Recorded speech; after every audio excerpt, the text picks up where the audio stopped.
This is your news bulletin from Power 102 Digital. It is Friday, 17th May 2024. Good morning, Trinidad and Tobago. This is news to 6 a.m. on News Power Digital.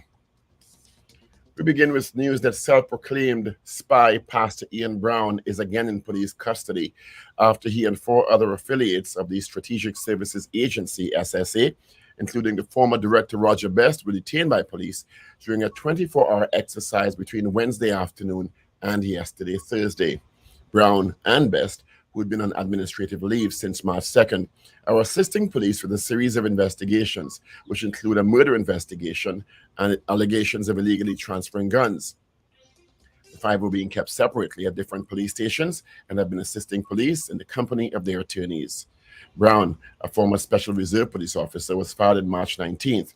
He was appointed a police officer by former Commissioner Griffith and seconded to the SSA at the request of Best.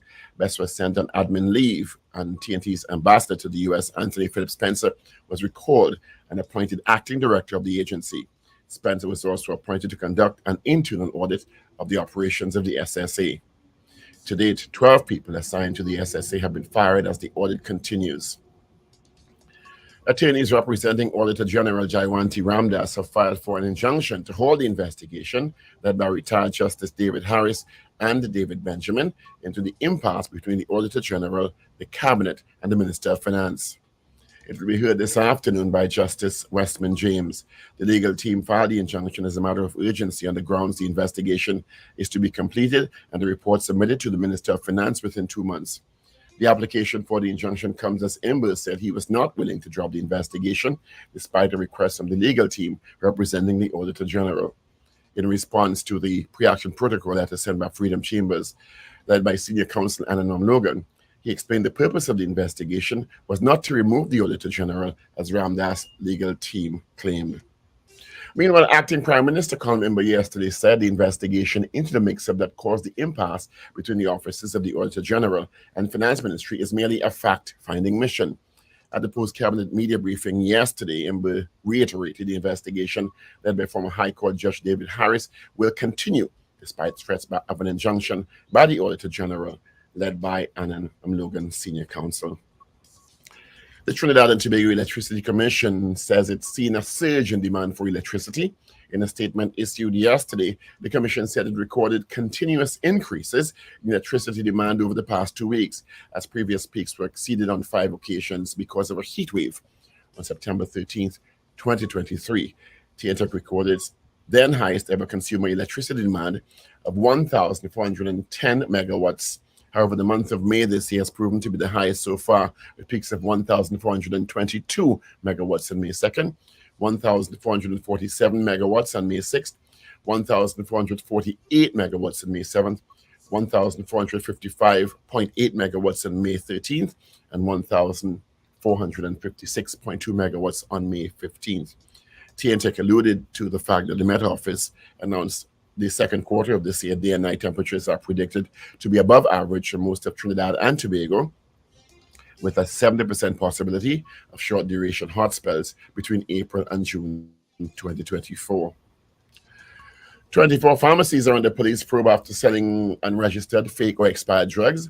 The disclosure made by Chief Medical Officer Dr. Roshan Parasram as a response to a question from committee member Dr. Laka Ambudo at yesterday's Public Administration and Appropriation Committee meeting, conducting an inquiry into the adequacy of pharmaceuticals and non-pharmaceuticals by the Health Ministry. The committee was told that the popular diet and diabetic drug Ozempic was not registered for use in Trinidad and Tobago. He said 23 drugs are currently awaiting registration. In what many consider to be a landmark judgment on May 16th, yesterday, Justice Robin Mohammed held the rights of murder and domestic violence victim Samantha Stacey Isaac was infringed by the inaction of police and the judiciary. Samantha Isaac was a domestic violence victim, was shot in both legs and behind the head by her abusive, jealous, possessive ex-boyfriend 6 years ago. Isaac was killed by Kareem Garcia on December 16, 2017, and left on a roadway in Caranage. He shot and killed himself when police confronted him some hours later. Compensation for Isaac's family will be determined at a later date, as the parties are to exchange submissions on the issue by the end of June. Internationally, a man has been charged for the attempted murder of Slovak Prime Minister Robert Fico after the politician was seriously injured in a shooting attack earlier this week. The alleged assailant has not been formally named, but Slovak reports have been widely identified him as 71-year-old from a town of Levis. Reports say he could face up to life in prison. And that is news to 6 a.m. right here on News Power Digital. We'll have major news coming your way at 7 a.m. brought to you with the compliments of Genesco Appliances Limited nationwide.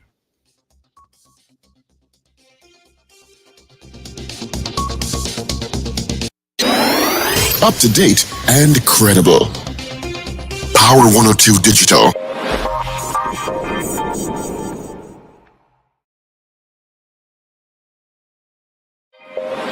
Hey, good morning, neighbors. Good morning, neighbors. Good morning, neighbors. Thank you so much for joining us on the Power Breakfast Show on Power 102 Digital. It is the 17th day of May. So good morning to you. Thank you so much for joining us.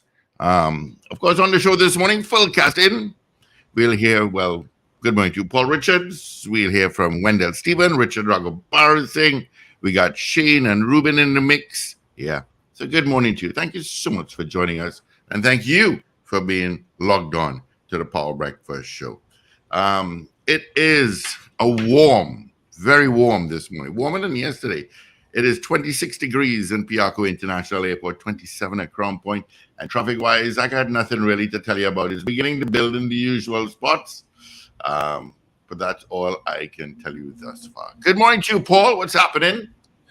Good morning, good Friday morning, everyone. Good morning to our audiences on digital platforms and on METV and on Facebook and Instagram and on LinkedIn and on YouTube. Thank you all for joining us this morning. Yeah, of course, if you're watching us on television or you want to watch us on television, on Flow, it is channel 111, Flow HD, channel 109, Digicel, channel 20, and on Amplia, channel 117. All right. Let's use Sanders hellos first thing this morning. Good morning to John Cato. Yeah, good morning to you. Oliver Man Warren, Wendy and James, Edwin Marshall, Wayne B. in Covington, Georgia, Ray out in West Palm Beach, Florida, Boy Bedesi out in Davie, D. Pierre, Brennan Smith, also known as Beefy Smith, out in Goodwood, Tobago. Oh, you're in Fort Lauderdale. Oh, enjoy for us, my friend. Enjoy for us. Rena Boudou Jennings, Carol Guevara, Garth Celia in Valencia, Josie Richardson, CJ New York, Joycelyn Dialsing, good morning to you. CPT Singh, Gloria Gray, Brent Hackshaw, Ian Lee, good morning. Michael Robinson out in Yokohama, Japan. Miss Ingrid out in Tucson, Arizona. Richard Duku, Daryl Duku. Huda Wells, Carl M. Jack, Slick Money Grip. Ooh, look at messages, I tell you. Mo Gaines, David Wares, and of course, Mrs. Wares. Good morning. Hector, Wayne Ramsey, good morning to you. I'll check WhatsApp shortly. Let's say good morning going out to Wendell Stephen. Good morning to you, my friend. Hi, morning, Steve, morning, Paul, morning, Richard, morning, Trinidad and Tobago, and good morning, listeners and viewers all over the globe. Yeah, morning to you, my friend. Yeah. On WhatsApp, good morning to GNC Auto Security, Michael out in London, Dan Raj, Val, Jaron, and Captain Ron, who's out in LA, and it's 3 hours behind, so it's 3:10. Yeah, in LA. Yeah, morning. Thank you so much for sending us messages.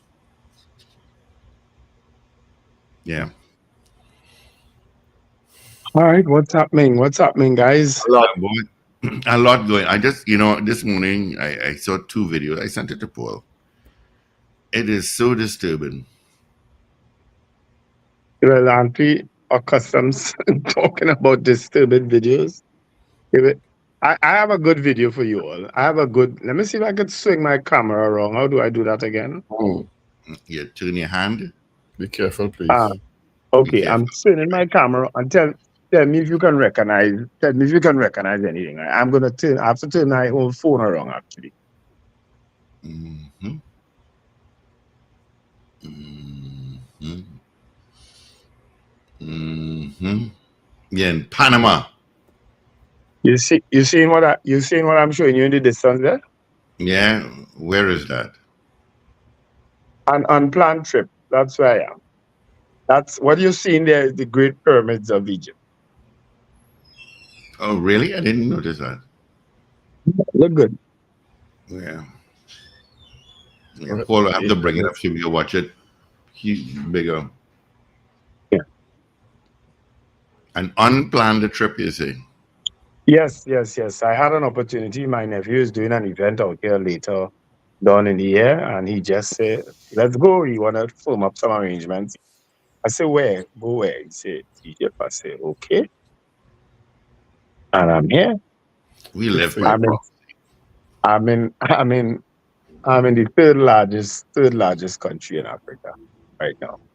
I had to learn a lot about Egypt in that short space of time. Well, Egypt is steeped in history and culture, of course.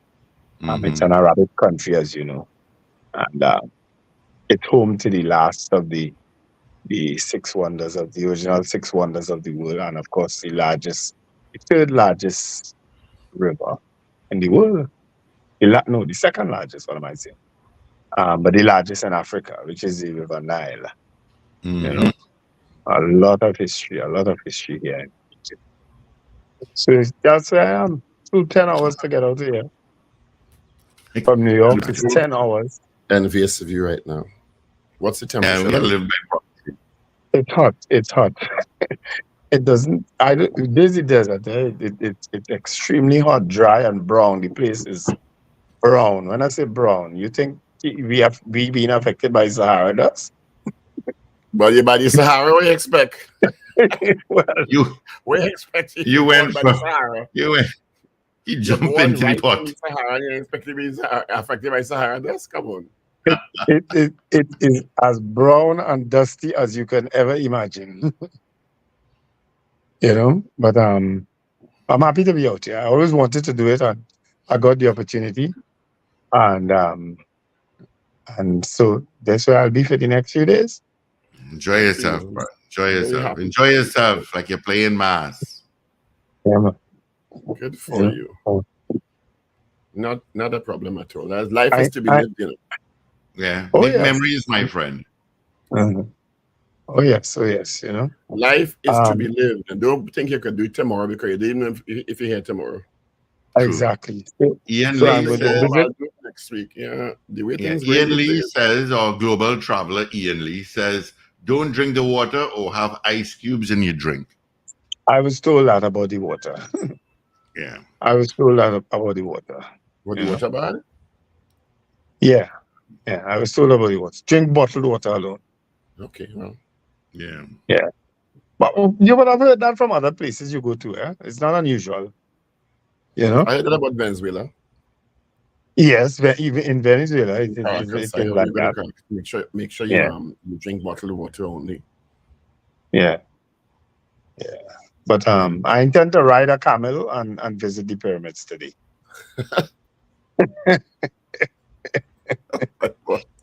Why you say these things? Why do you say these things with me online? Oh gosh, don't say anything when I'm online. No, but that's why I said You know my mind. You know my mind. Uh, Oh gosh. Yeah. It's already 1:15 in the afternoon, and we're going for a boat ride on the River Nile today, actually. That must Boy, be wonderful. Anyway, 1:50. I'm 7 happy. hours Yeah. ahead. Take a lot of pictures and some videos and send for us. Yeah, I do most that. definitely will. I most definitely will. Yeah. Right. So let's see what's happening in the land of drama. Steel Pan. Oh, and jeez, Calypso. I need this. I sent you some. You have good internet there, though, Wendell. I'll give you that. Yes, it is. It is. It is. Seems That that internet we- is- but remember, that way the aliens brought the technology through the pyramids there, so I ain't surprised. True. Aliens landed and built the pyramids and things. Yeah. I'm really looking forward to that alien. visit. To the pyramids. He So, says, Pastor Brown, Ian Lee says, visit Mount Sinai. Yeah. Well, there are lots to see. I actually want to go to the Red Sea also. Yeah. Have a good time, my friend. You know, since I went, You mean you want to since I go back went, to the Red Sea? yeah, I say, since I went black, I never Oh, went back. So George. Oh, You mean you want to go back to the Red Sea? I'm going to try and get to the Red Pastor Sea Ian before I Brown do it. and Dave Roger Best and 3 others are in police custody. detention. I think detention is a safe enough word. Oh, they detained Pastor Brown also? And yeah, and the former director, well, the director is an admin leave anyway, who are Right. assisting police with investigations into Mhm. illegally transferring guns and murder. Mm. Police conducted exercises between Wednesday and Thursday and rounds up the 12 men who are being held in different police stations and questioned. Wow. Yeah, There's 5 of I them, see, right? yeah. I see And Power all in 102 FM. Power 102 FM Breakfast Show got special mention in that article. As it should. It did. I didn't read it, you know. As it should. You read it, Steve? No. It ended with the last paragraph was about Power 102 FM, an interview on Power Breakfast Show. Really, what papers is that, sir? I sent the article to you, didn't I? I don't know. I think I did. Because I'm using my phone, I can't, I don't want to come off and go in to look for these Oh, yeah. things. No, in the last paragraph, actually. Yeah, it's there. In an interview on Power 102 FM on March 12th, Brown, who claimed to be an undercover SSA intelligence officer, said he feared for his life after his cover, in brackets, cover was blown. What newspaper is that, Steve? No, I'll send it for you now. It's not a newspaper. It's something that Wendell sent here. I'll send it for you now. It came from an article. Yeah. They didn't quote the article in that what I got and No, sent for they you. didn't quote it, no. Yeah. Yeah, so that's happening. While that's happening, the acting prime minister held a press conference yesterday to clarify the reason and the remit of the investigation, and attorneys representing the Auditor General have filed for an injunction to stop the investigation, which will be heard by Justice Westman James later today. So that imbroglio continues. Justice who, sorry? Westman James. Okay, all right. So that to and froing continues. Meantime, Dr. Raleigh is in India and touring quite a bit of business and sporting. I think he met with the principals of Reliance Energy, which is one of the biggest energy companies in the world. And also met with, I think, the India's vision, the Minister of Sport, because there had been some conversations, or there's supposed to be some conversations about the building of a huge cricket academy in Trinidad and Tobago in collaboration with Indian principals, Indian nationals. Yeah. So By I think the old conversations are ongoing. by the old Trinidad site. Yeah. Up at you by you there. So Dr. Raleigh went from Ghana to India. Okay. Is this the longest run as acting prime minister Minister Imba is doing? He did a pretty long run not too long ago when Dr. Raleigh went for holidays. He has some testy exchanges with that media boy. That media is they don't use him up. Well, he's a testy man. He's a what? He's a testy man. Oh, testy, okay. TESTY. Yeah. What you thought I said? I don't know. I just make it sure. Because I didn't hear clearly, I want to make sure the audience hears exactly what you said. Watch me. We have extradition treaties with Egypt,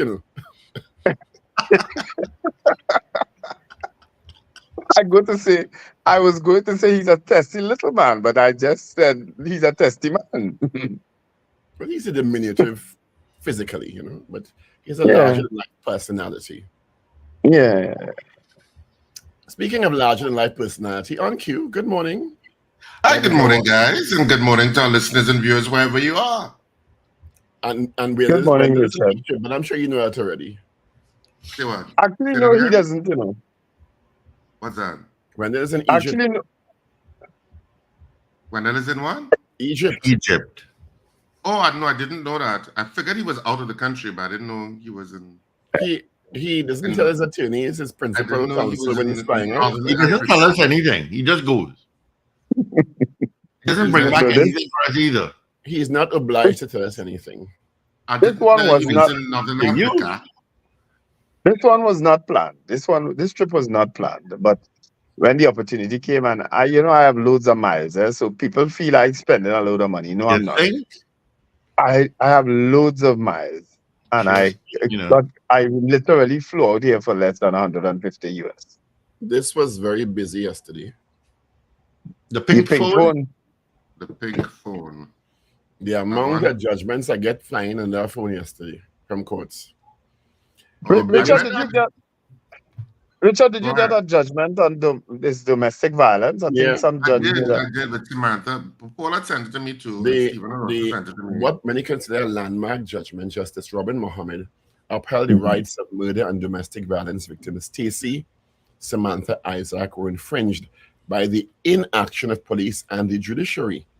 Yep. Isaac was a domestic violence victim who was shot in both legs and behind the head, of course, murdered by her abusive, jealous, possessive ex-boyfriend 6 years ago who killed himself before police could, when they confronted him. Her mother filed the matter and said that in summary, the state failed to do what it was supposed to do because she had made 4 reports and in their opinion, no investigations, no inquiry were done. The judge said that the Domestic Violence Act had to be read in conjunction with the Police Service Act when he was going over his submissions for a final judgment on this, because Police's Protect and Serve Domestic Violence Act has certain provisions for persons to make reports, you understand, etc. And in the judgment that he said he recoiled in the comfort zone of accepting the norm that there were no positive obligations imposed in the state to protect the rights and freedoms of citizens under Section 4A, B, and C of the Constitution, particularly the right to life. This is a landmark case, and I think they are waiting to see if the Attorney General will, because it came out in the High Court, so it can go to the appeal court and, if possible, the Privy Council. If this case is upheld, it has significant implications in CTPS and the state.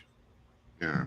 Because And a lot of complaints and and the police service were named as having failed to act as their constitutional remit in this. Well, in that sense, it will have constitutional implications generally for agents of the state in how they treat with the urgency and importance of those kinds of applications, domestic violence applications or reports too, because you could have domestic violence applications being made also on behalf of children, where the Children's Authority could come into it too. So it would have, basically, it's, if you wanted to simplify it, it's telling the state machinery, buck up. Do what you are required to do, and do it in a timely manner, especially with the urgency required when somebody's life is at risk. Because there's a reasonable expectation to have these agents act in the interest of protecting your life. Yeah. And what was interesting? I much suspect the state will appeal. The state is going to appeal this because there's so many implications if it stands. Yeah. So I mean, and of course, it was looking at the sections 4 and 5 where the right to protect. It particularly looked at the right to protection, the right to your private life, the right to equal treatment. It looked at all of those different rights in relation to the incident and the substantive matter in this case. And it also looked at the interpretation of constitutions. And what was important about the whole part of the interpretation of constitutions, because it looked at different cases, even by the Privy Council, where they're saying that a constitution has to be looked at as, you don't look at a constitution, for example, as a will, where a will you would be very pedantic to what the will says. You have to look at the constitution and interpretation of a constitution as a living document. Also, so there has to be a broad interpretation of how these provisions apply, and also looking at societal norms and evolving norms, as well as international norms, all of that you have to look at in terms of the interpretation of constitutional provisions, even though you can't be, it's not an open door that you could just bring anything. There is still some restraint required by judicial officers, but there is a broad interpretation. So it looked at case law that looked at all of that of how the interpretation of those particular provisions applied in this particular circumstance in holding the state liable and the judiciary for the positive action required to deal with the particular issue of domestic violence. And the young lady made there went through the reports that she made to the TTPS, even to the point when he had come in and attacked people. He had come in. There was a point where he came in and he attacked her in the middle of the night. She ran to his mother, Miss Lampkin is her mother, right? Yes. And the child was sleeping, and she told her the child was sleeping, but he had a gun and a knife. And he woke up, he took up the child, and the child was a young child, a boy, took him up and stood up with him in the rain and told her if they don't open the door, he's just going to stand up there in the rain. Then he came inside the house. They opened the door for him to come in because she went by her mother. He basically assaulted the mother, and the mother screamed out for help from the husband, who came out, and he tackled him. And at the point that they were calling for the police, I can't remember if it's that particular incident, but there was a point when they had called for the police said they had no vehicle. Yeah, that is. And could not come. While somebody is in the midst of a crisis. In the midst of a crisis. Threat to life. Mm-hmm. Yeah, and I think there was an incident that the police never turned up at all. Yeah. And then there were other reports where the police did turn up, and in a relatively timely manner. And then there was another one where the police, where they actually made reports in the police station. For that one, when they didn't turn up, they had no vehicle. They told them come to the police station the next day to make the report. So there were all of these logging of reports and receipts, which is why while the alleged perpetrator is still at large and can attack again. At large. Yeah. That's the thing. Why people continue to live in fear, because you don't know if you're going to come back in 2 hours, 4 hours, 24 hours and attack you again. Yeah. But we have two recent stories too that who knows where they will go. The one with I think the soldier who killed the mother and the daughter is his estranged wife and her mother. He's been charged. Remember that one? He's been charged. Right, that one. And then we also had the one with why it was right in my head there and it gone, yes. The one, I think it was also a recent killing with the aliens are tapping your head. I told you in Egypt where the aliens brought down technology, and Richard and them could get in together and pull things out of your head. Be careful. Put on a piece of foil over your head. It's probably lack of sleep, but Richard seems to have read that until that 40 pages. I got it as I landed. So I didn't read the entire. I read a lot of it, but I didn't read the entire judgment. It's about 140 pages long. I know it's 140 pages. I read a lot of it. What's that, Paul? Sorry. They're selling other stuff to my phone these days. I don't know why. Yeah. Well, naturally, you're breaking real stories. You know, you're Wendell, that sounds like the good name. That sounds like the good name for a thriller movie about politics and mayhem and spy networks and call and stuff. The Pink Phone. Yeah, Paul. The Pink Paul. Phone. You never named him. What? You just named him? No, I want to call it the Pink Phone. The Pink Phone has a nice title. Paul's Pink Phone. We had PPP. Paul's Pink Phone. It's like Paul's Power Pole. Paul's Pink Phone. I can say there's a play, from the producers of American Dance, Lovers of What Comes the Pink Phone. I'm sure you will get more. This Friday and Saturday. I'm sure you will get more material after 7 this morning. A lot of P words surround Paul. TNTech says it's seen a surge in the demand for electricity. No surprise here. Yeah. It's recorded a continuous increase in electricity demand over the last 2 weeks, but it's been very hot here. Oh, yes, God. In the month of May, it's proven to be the highest demand when compared to September last year. The demand ranged from 1,422 to 1,400 and let's see the highest one, 56.2 megawatts demand. Of course, the service said we're going to have some day and night temperatures soaring above average, which we've all experienced. They've advised people to, they've listed a number of approaches to minimize your electricity use, including how you deal with your air conditioning units, because it's not anymore what you call it, luxury. Many people, if you have elderly people or babies, it's impossible to have them comfortable in that heater. Yeah. And the Ministry of Health also issued a statement saying people need to hydrate, eat vegetables and fruit, and drink a lot of water. So when that flies straight into the fire.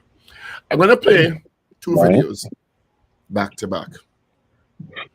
Again, if you are triggered by acts of violence, you should be aware that these videos are disturbing in that way. About 2 robberies. But everybody has, well, a lot of people seem to have security cameras at their home. It's no longer something you can do without, you know, because the way these things happen, you can't even walk into your house these days. And it is so disturbing to see people. And in both cases, in one case, there was a woman, and the other case, there were seemingly 3 elderly people who were attacked. That one is disturbing. Yeah, and this is very especially disturbing. That one, this one here. I turn on the volume because the screams are really harrowing. Yeah, put the volume on, Lady out in the yard, somebody coming out into her yard. It is so disturbing that people have to go through this. So, you know, you come out, it seems like early in the morning, wouldn't you say? Yes, it looks early morning. Your yard and you're checking out your family home, which you worked hard for. The house already acted like a prison because you see burglar proof all over the windows. The fence had to be high to make sure that you and your family are safe, and you enjoying the comfort of your property, and then bandits chop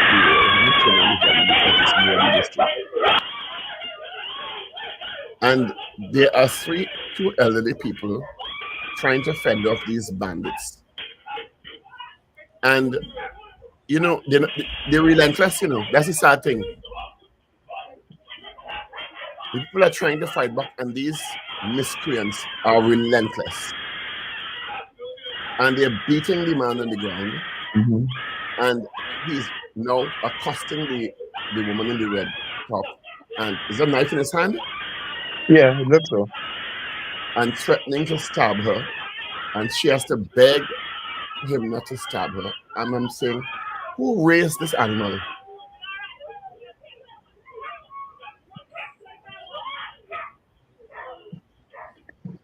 That's a good question, Paul. Who raised that animal? Who raised them animals and unleashed them on the society? Who?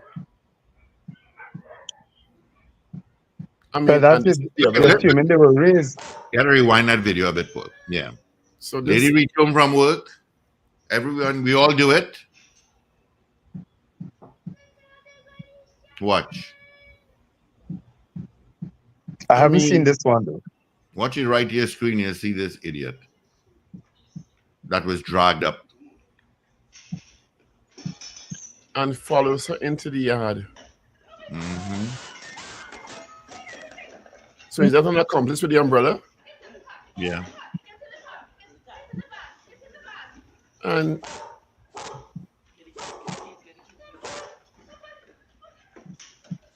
I mean, you know. Yeah, I didn't see that second one, but the first video disturbed me no end. They're both very, very disturbing. Because in both cases, it's primarily women are the victims of the attack. Yeah. In the first video, there was a man there, but the man being there didn't make a difference because they came in 3. Yeah. And, you know, you can't slip. You can't even be in your yard. You know, right? And raise those monsters. I don't know. Yep. Those are kinds of videos, like many other videos like that we have seen before, that makes you angry as citizens. It made me angry. It makes you angry that as citizens working hard, because these are all average citizens working hard, trying to make it work in terms of life in Trinidad and Tobago, and to be subjected to those acts of violence. Because it's violence. And trauma. It's just And traumatic. trauma, psychological trauma, out of these incidents. It's traumatic. Look at that video. The lady is coming out and looking at her plans. We all do that. Maybe I should throw some water on these plans. The Constitution speaks to enjoyment of life and property. Not so, Richard? Yes, it does. And part of it is that those criminal elements feel psychologically empowered that they can do those things. Yeah. And they will not be held accountable. That's the fundamental issue going on here, you know. That they feel they can do those things and they will not be caught. And that's why it's important not only to catch them, but for the TTPS to have a press conference and said, these are the three guys, we caught them in this particular incident, and be relentless that any such attack, we are going to get you. But these are citizens on the front line having to defend not only their life, but their life and property. But their family members' lives. Because of these idiots. Yeah. The saving grace there may be that these guys didn't have guns. That's the saving grace there, no? Yeah, but if she didn't beg him to not stab her, he may have stabbed her. Yeah. Yeah. Yeah. And to get what? You see the waiting car just pull up, right? Yeah. So they cruise around and look for people in the yard. Yeah. And then when they get caught, oh, he's a good boy. Oh, God, he's a good boy. Yeah, people don't say that again, Steve. Yeah, people don't say that again. I do. Yeah. People face, that first video got me so angry. So angry. This second video, I just reach home, played my dog. Let me go inside.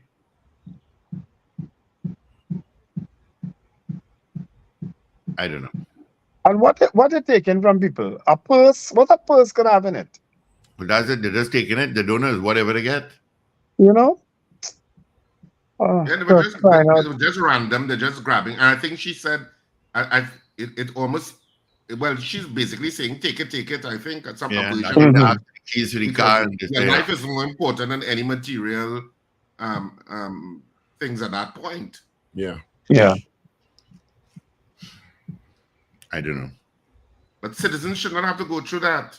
Should not. And I wonder if do politicians and police officers, when they see incidents like that, do they get angry?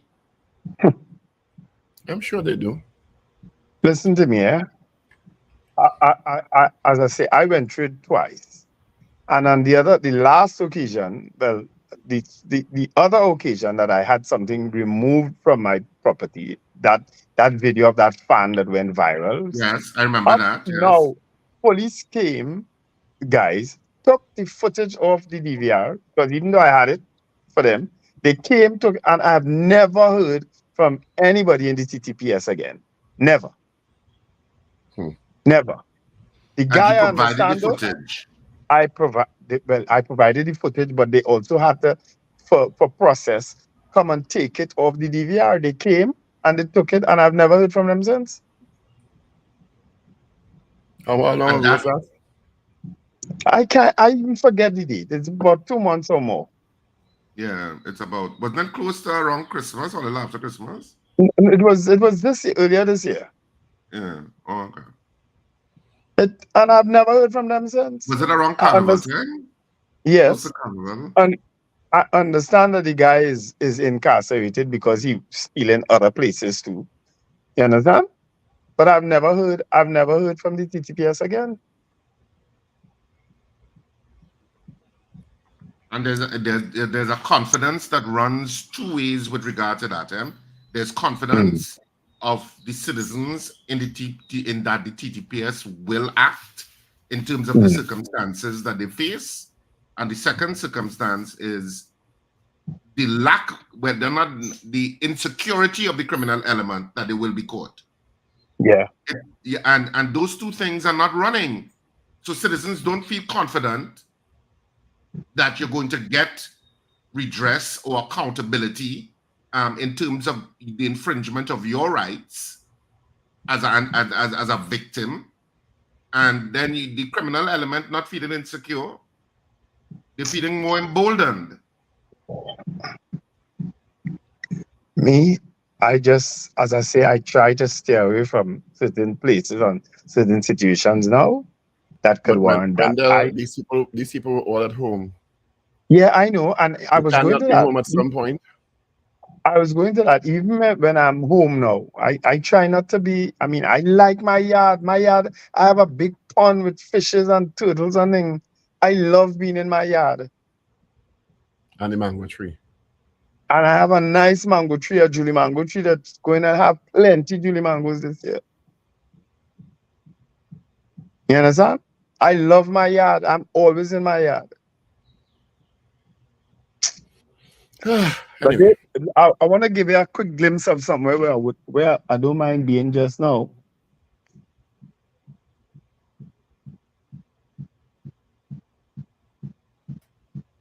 You see that? And they were sending foam out in it just now. They have a red light district there too? I don't know. I'm not here, not in Egypt. I'm sure you'll find out soon enough. I suppose there's a red light district everywhere, but in many other countries, especially conservative like countries, it need not be called red light district. It may be called Murray Street. It may be called something else. I don't even want to find out if there's one. You don't want because to find right out? now, yeah, even holding hands in public is a problem out here. Really? Well, that's what the Google says. In Egypt? Yeah, showing open. Well, if you're not married, that is. How do you know if you're married? They pull up and ask you for your marriage certificate? Well, you don't. You want to find out, Paul? Paul, you want to find out? Go up there, do it now, and report to us after. Okay? Why do I need to go on Wendell is there to do it first? You could report to us after. Since he's so brave and dodgy, Wendell. What they'll do? They'll ask you for your marriage certificate. Well, you go do it now and find out and let us know. What's it? You know, you like to put pictures on Facebook with him hugging up people and smooching and all kind of thing. What do it? And let us know. Let us know what happened. Fortunately, people I have legal background, so I have a strong case. I have a strong defense attorney. Yeah, a strong defense. All right, brother. Yes. I do. Oh, look at it. Watch it. I hope they know Egyptian law. They've practiced internationally. See the foam now coming out. Well, it's like you then.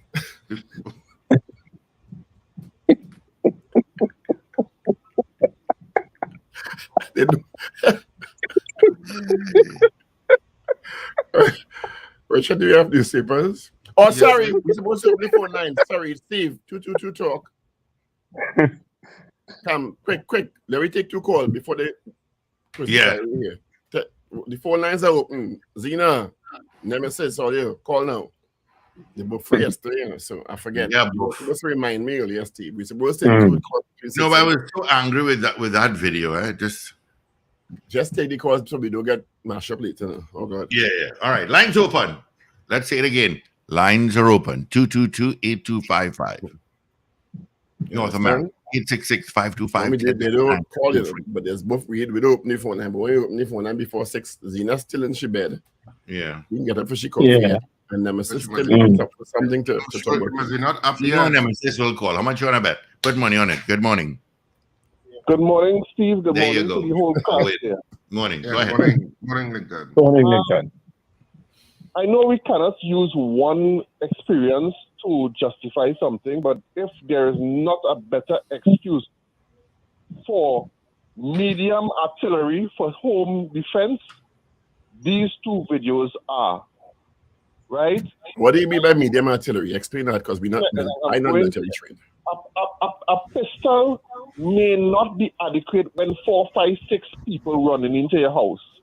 However, if you are armed with an MP5 and Uzi, something that carries 5.56, but is capable of fire, is capable of semi-automatic or automatic fire.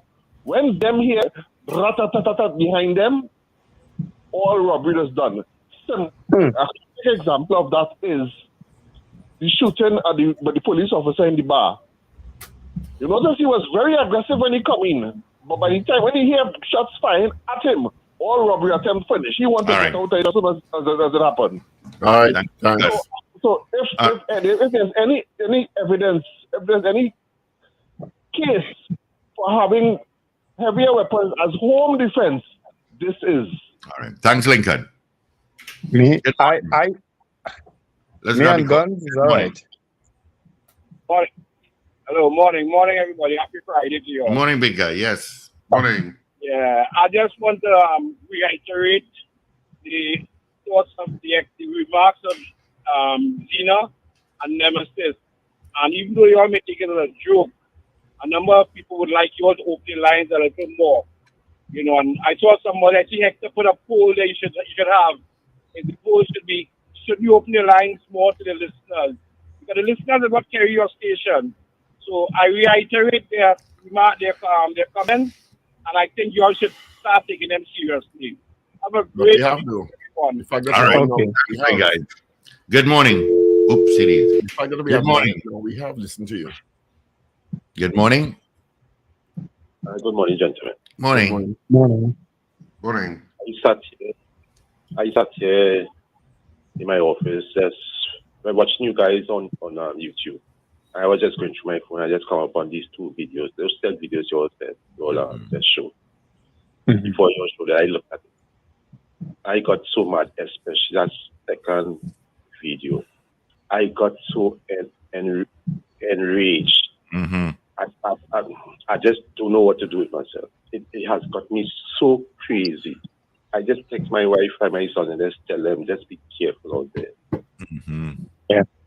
But that's what have to be.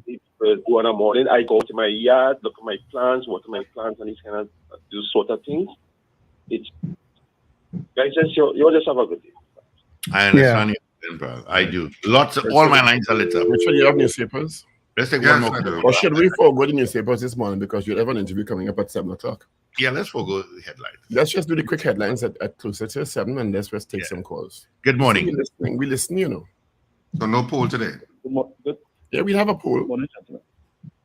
Yeah. Morning, caller. Yeah, good morning, gentlemen. Morning. I agree with you all that the crime situation is very disheartening.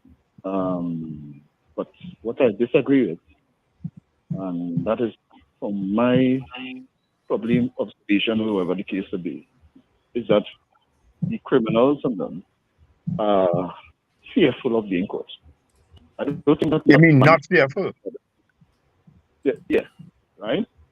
I don't think that their antisocial kind of behavior and personality warrant that fear of being caught. And the reason why I say that is that we don't really analyze the statistics in terms of how many of those persons are committing crime are repeat offenders. And if this system exists whereby persons are caught and charged, and when they go before the court, they're out on bail again, and they have numerous charges, and they keep repeating the same offense again, then we have to look at the bail system and the judicial system on how effective and fast these cases are brought forward. In the absence of that, you will always have this instance coming there, right? And so I think that we possibly need to revisit that bail system and possibly look at the judicial system in terms of expediting these cases, right? And look at the statistics, and that conversation needs to be had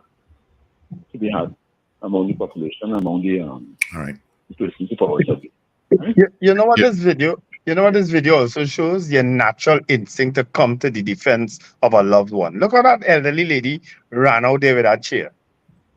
You understand? Your natural instinct to come to someone's defense. your loved one defense. That's what kicked in there with that lady. You know? Yep. Yeah. Morning.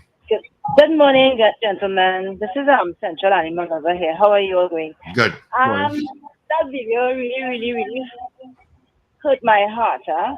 I have some neighbors here that were robbed at least 2 times. They own 2 supermarkets. The last time, bandits actually jumped over my back wall to try to enter their property, but because I have 7 bad dogs, they weren't able to gain access to the property next door. I just want to say, people be aware, trust your instinct. You can see that the lady, she hesitated. She saw something that was out of the norm for her. You know, trust your gut instinct. These people are driving around and they're actually hunting. They don't travel alone, they travel in packs. So you get them 4 or 5, you will always have a driver on the outside. You have somebody who is armed and somebody who's a lookout, right? Thank God that nobody was injured in good circumstances. The second one, the gentleman with the umbrella, you can see that he slipped out that place already because he knew there's a camera there. So he used the umbrella to cover himself. And if you have a camera system, look at it on a daily basis and see if anything is out of norm, a stranger, a car that's constantly in front of your place, monitoring your property, monitoring your coming and your going. Be aware. We are living in different times right now. And we have to look out for one another. I always look after my neighbors. Before I go to sleep, my husband and I, we go and we look around the neighborhood from upstairs. We make sure everything is all right. We have one other numbers.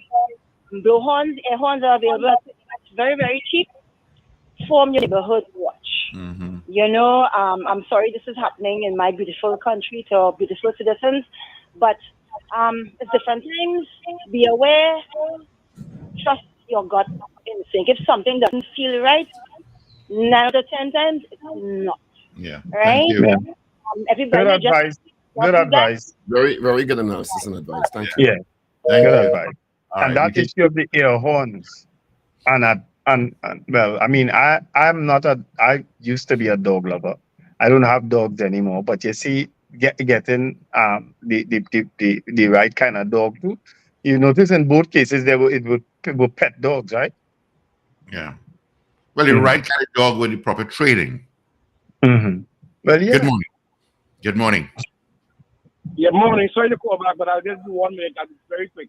I saw 2 videos this morning. I see them every afternoon, every evening on CW. You know, it's on YouTube.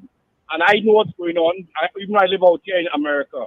And what I really get pissed about is not the videos, you know, not criminals, you know, it's the people in Trinidad and Tobago who call in the station and give all sort of analysis about why they have crime and what kind of nonsense and not putting the blame, but the blame is really due.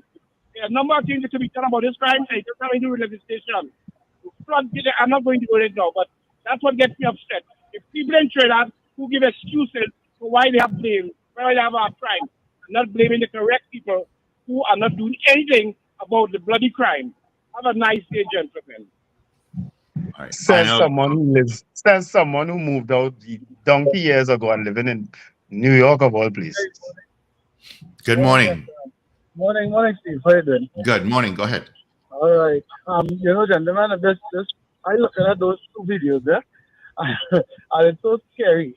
I wake up to that this morning, and you know, it's so scary. You know, me with my small business, and I mean, Steve, you as well with your small business, and many others with the small businesses.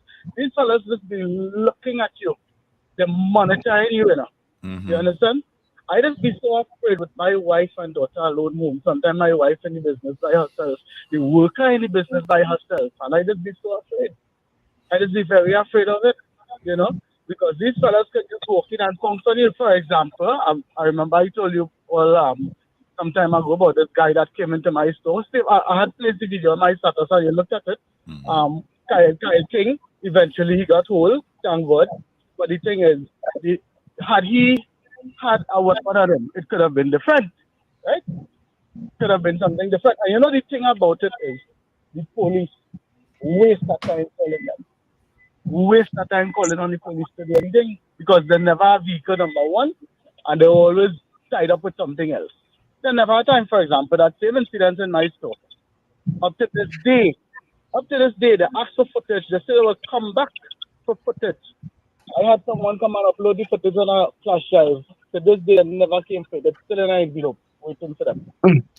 Yeah. All right. Ollie. About it. Have a good day, guys. All right.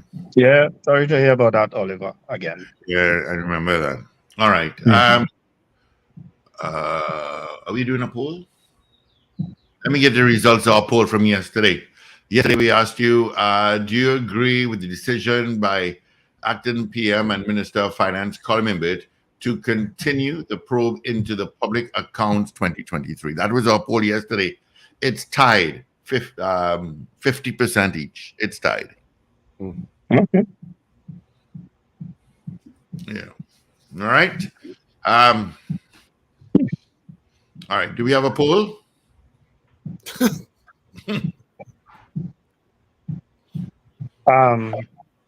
I know I had promised that Fridays I would do my nice little poll, but I actually don't have one today. Paul, you had recommended one yesterday. I'm trying to remember what I recommended yesterday, but it's not. Did I type it out? I think I typed both here. Let me check. You check. Friday poll supposed to be meaner naturally because it's leading into the weekend and you really want people to have a nice poll, enjoyable weekend. But I didn't type it out, Richard. I should have. Oh, okay. Yeah. I know you had suggested a poll yesterday.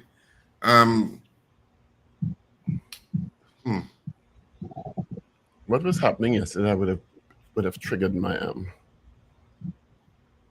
Well. Do you agree that the TTPS have been tardy in responding to reports of domestic violence? We could go based on the judgment, the groundbreaking judgment that was given yesterday. I like the poll. I do like the phrasing of it. It kind of leans it against the police immediately. Well, it kind of is, huh? Remember a couple of months ago, a young lady walked into a car. Do you think the police are timely in response to calls, emergency calls, maybe more neutral? Yeah, and you could broaden it with emergency calls. Yeah. Right. No problem. Remember they put the poll 2 weeks ago for 7 minutes. All right, so we have let's get our poll up. To start dialing, and it's for our morning poll. We want yes or no. It'd be great if you just put your name to it. 222-8255, toll-free North Americans, 866-525-1099. We're typing out the poll right now. So you can start dialing, and so we're just taking calls to the poll right now. Yes or no? All right. That's a good homework. Responds to emergency calls in a timely manner. Simple poll. Simple poll. You know, that's a low-hanging fruit that Commissioner of Police earlier here with Christopher could fix. All right, let's grab some calls. Got some calls coming through. Good morning. Good morning, gentlemen. Morning. Good morning, mi amor. Buenos días. Buenos días, my dear. Muy bien. You know, as when you call my name, you know, I dial same time, but that's to show you how many people willing to get in to converse with you all. So, but we started the poll. Right, Steve, and reinforcing a point. Okay, so what I want to say this morning is this. This also shows, as the old people and the colloquial language would say, the brought up sea of a lot of these youths now. So you want to tell me I bring up my two sons very good. Yeah, is he not kind of run out of time for major news and we're trying to do the poll? And you want to tell me that they would just go out there early morning in a gang to go to jump somebody's fence to do that? Thank you, Zena. Training. All right, thank you. All right, our poll. Do you think the TDPS responds to emergency calls in a timely manner? Yes or no? Good morning. Sometimes. Oh, all right. I thought I hit you off, yes. But sometimes it's not yes or no. Yes, you know, come Zena, you should know better than that. It's yes or no. Sometimes. Mrs. R says no. Alistair Hart, yes. Boy Bedesi, no. Wayne B, no. Julia S. Batiste, no. Gloria Gray, no. Brent Hackshaw, no. John Keto, no. Slick Money Grip, no. Ian Lee, no. Royalty Forever, no. Let me just check WhatsApp here quickly. Got some on WhatsApp. I'm just gonna do it. St. Anne's Cascade says no. Central Animal, whoa, look out, talk about WhatsApp. Central Animal Lover says no. Captain Ron says no. Do not call this phone, please. We do not answer calls on this phone. Eve out in Sugarguanas. Eve says absolutely no. She says no. All right. Absolutely yes was yesterday. Trevor and Arima says no. I did Cascade St. Anne's. Michael Robinson says no. Roberts, no. Farid Ali, no. CJ New York, no. Miss Ingrid, no. Andy Hope, no. Joe Sam, no. Andre Reno, no. Royalty Forever, no. Maria Celia, no. I can't. Kasim, I'll just do that. Says no. Beauty Culture says no. Ooh. All right, that's a lot of votes there. All right, continue to vote. It'll be up on our website in a short. By the time, let's get into our 7 o'clock major news. The lovely Evie Sinhale Bab is in. Yeah. Yeah. So I check my messages now on the news break, right? I know a lot of people were messaging me on my phone. All right, let's get into our 7 o'clock major news, all powered by Genesco Appliances. This is your news bulletin from Power 102 Digital. Self-proclaimed spy Pastor Ian Brown again in police custody. Attorneys representing Auditor General Jayawanti Ramdas filed for an injunction to hold the investigation into the impasse between the Auditor General, the Cabinet, and the Finance Minister. Government says it's all about getting the facts surrounding the Auditor General controversy, and the Trinidad and Tobago Electricity Commission says it's seen a surge in demand for electricity. Details in a moment. Of course, the 7 o'clock major news is being brought to you courtesy Genesco Appliances. Experience innovation and innovative technologies, refrigerator designed to slash your electricity bills at Genesco Appliances Limited. Discover the versatility of dual function chest freezers, switchable between refrigeration or freezer mode, available in 5 and 7 cubic feet. Don't miss their unbeatable offer on the 13 kg twin tub washers. And for aspiring chefs, the 30-inch 5-burner gas stove with a built-in rotisserie oven awaits. These specials won't last. Check out Genesco Appliances on Facebook and IG, or you can even call 351-7777. Genesco Appliances are available nationwide.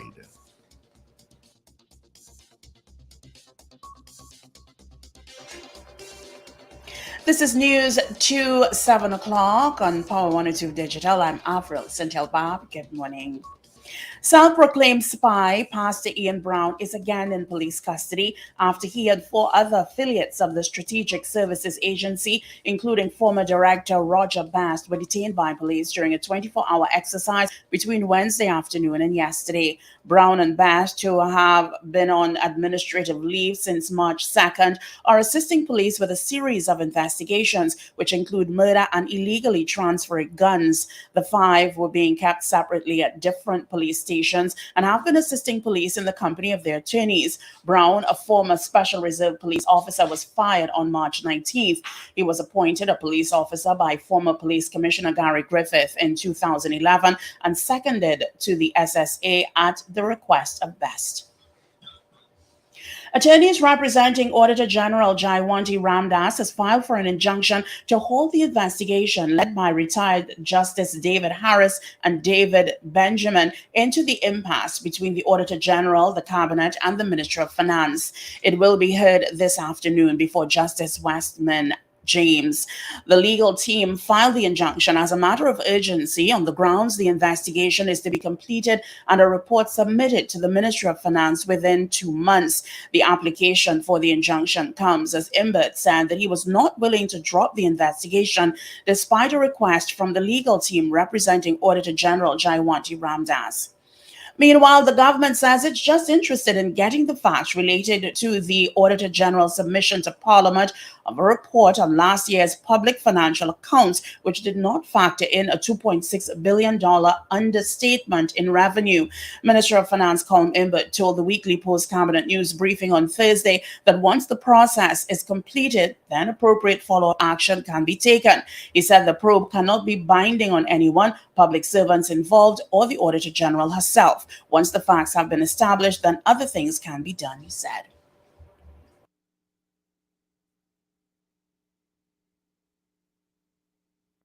The whole point of this is that the law has been settled that investigations can be held. It is what happens with the information. The information cannot be used to defame people, for example. It cannot be used to get them out of office or anything like that. This is simply to find out what happened. He said the genesis to what he described as the confusion was the introduction of a new electronic check clearing system by the central bank. Imbert said the process is not about intimidating anyone, but fixing areas where lessons have been learned. He made clear there is a nation to govern, and this development cannot be a distraction. You certainly would not want this to happen again. I certainly don't want this to happen again. This is a huge distraction. We have a country to run. All of this fighting between public servants about who did what, when, where, and how, and who didn't want to talk to who, and who didn't take a call from who, and who refused to accept documents, and who made mistakes. This is not what the national conversation should be. So we need to fix this. And the only way we can fix it is to find out what happened. The Trinidad and Tobago Electricity Commission says it has seen a surge in demand for electricity. In a statement issued yesterday, the Commission said it had recorded continuous increases in electricity demand over the past 2 weeks as previous peaks were exceeded on 5 occasions. On September 13, 2023, TNTEC recorded its then highest ever consumer electricity demand of 1,410 megawatts. However, the month of May this year has proven to be the highest thus far. TNTEC alluded to the TNT Meteorological Service announcement that for the second quarter of the year, day and night temperatures are predicted to be above average for most of Trinidad and Tobago, with a high 70% probability for short duration hot spells from April to June. While TNTEC said it has more than enough installed capacity to meet the surge in demand for electricity, the increased demand has resulted in increased natural gas usage. You are listening to news on Power 102 Digital to 7 o'clock. 24 pharmacies are under police probe for selling unregistered, fake, or expired drugs.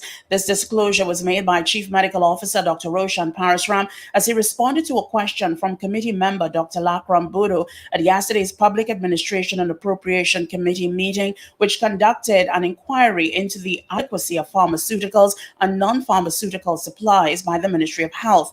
The committee was also told that the popular diet and diabetic drug Ozempic was not registered for use in Trinidad and Tobago. He said 23 drugs are currently awaiting registration.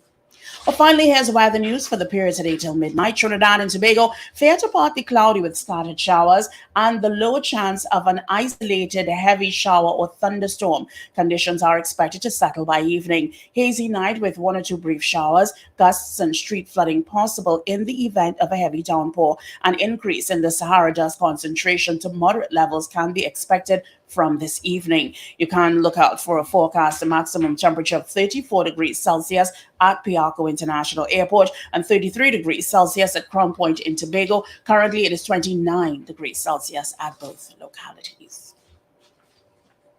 Recapping your headlines to 7 o'clock, self-proclaimed spy Pastor Ian Brown again in police custody. Attorneys representing Auditor General filed for an injunction to halt the investigation into the impasse between the Auditor General, the Cabinet, and the Ministry of Finance.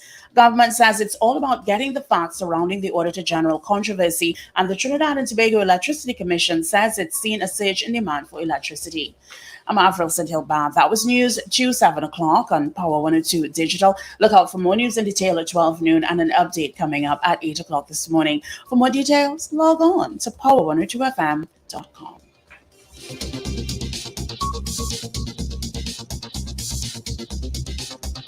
Of course, your 7 o'clock major news was brought to you by Genesco Appliances.